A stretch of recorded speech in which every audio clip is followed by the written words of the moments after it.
Hello, everyone. Welcome to my capstone presentation. My name is Noah Tinson, and the title of my poster is Future-Proofing Ecological Restoration, Navigating the Climate Crisis on a Local Scale. My site supervisor was Hannah Cunningham from Grassroots Ecology, and my faculty advisor was Julie Larson from the School of Environmental and Forest Sciences at the University of Washington.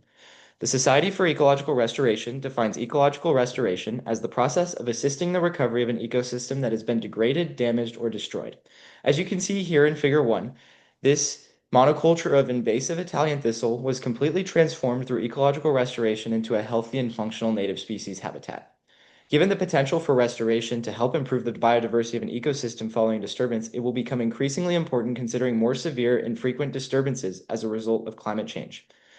This is especially true in the San Francisco Bay Area, which has experienced extreme climate impacts in recent years, including lengthy droughts, severe fires, and extreme rainfall. However, a lot of restoration work so far has focused on restoring an exact historic ecosystem condition based on a specific period in the past, which is becoming increasingly unfeasible as we move into an unpredictable and unprecedented future.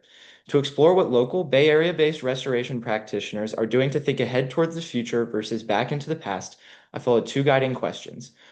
What barriers do ecological restoration practitioners face when planning restoration to account for future climate change? And how can practitioners ensure that restoration is resilient to future climate change? In the process of answering these questions, I interned with Grassroots Ecology, which is a Bay Area nonprofit focused on community engagement and local environmental stewardship. Grassroots Ecology manages over 25 restoration sites in San Mateo and Santa Clara counties, of which I worked at about 13 at my internship this summer, as you can see here in Figure 2. I also interviewed 11 Bay Area restoration practitioners across a variety of perspectives, including local and municipal government, for-profits, nonprofits, and universities. I combined anecdotes from my internship, a thematic analysis of information learned from practitioners, and a review of the current literature to answer my questions. I found that practitioners are thinking about the future in different ways. The practitioners that did note that they were explicitly accounting for climate change impacts were often managing projects located in shoreline areas. In these shoreline areas, there are regulations that require developers within 100 feet of the shoreline to apply for permits and explain how they will be mitigating for climate impacts, including sea level rise. Thus, restoration practitioners are required to account for sea level rise in their restoration plans if they fall within this 100-foot jurisdiction.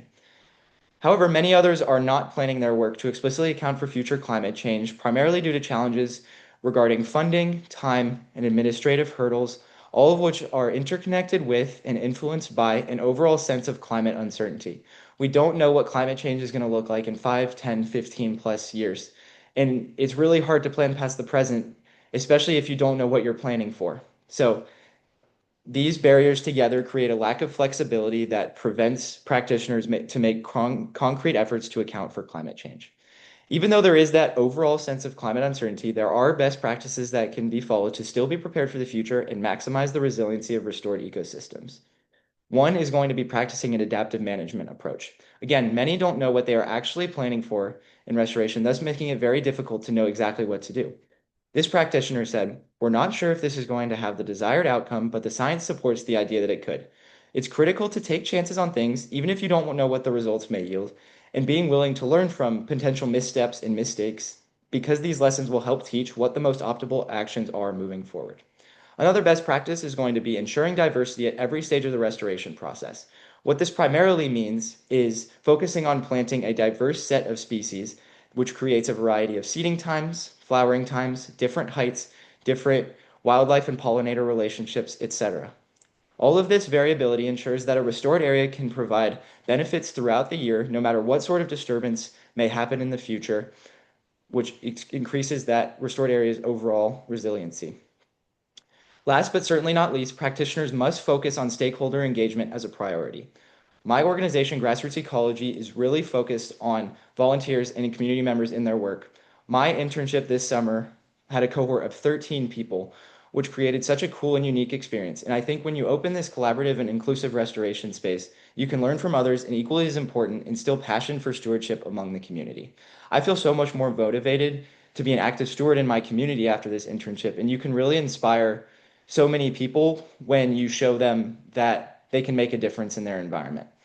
So what do these results really mean?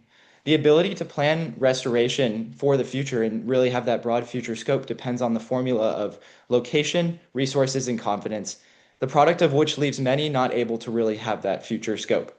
However, implementing these best practices in the present is one way that practitioners everywhere can ensure that their work is as resilient as possible to whatever the future may bring, because as we know, it's very uncertain. This practitioner said, "The biggest risk we have is analysis and paralysis and waiting too long and doing nothing. If you wait too long to decide on the best way to conduct restoration in this case, that would work out, you lose the chance to make an impact now." In addition, for the rest of us, understanding the challenges that practitioners face can help us better be aware of what we can do to help. So what is that? What's next? What can you do to help? Supporting restoration work by donating, and volunteering can create that flexibility that practitioners need to have a broader future scope in their work, along with creating a passion for local environmental stewardship among all those involved. Here in Figure 3, you can see me and some of my fellow interns this past summer at different stages throughout our internship, communicating with, or learning about, communicating about, and stewarding our local environment. And the more people you get involved in this and interested in this and passionate in this, the better. Lastly, supporting future research that focuses on modeling climate impacts on inland areas can really increase the confidence of the planners of future restoration projects and create that confidence that they need that their actions are going to work out moving into an uncertain future. I'd love to thank my site supervisor, Hannah, my faculty advisor, Julie, the 492 cohort, and my family and friends for all of their support throughout this process. Couldn't have done it without you. Thank you.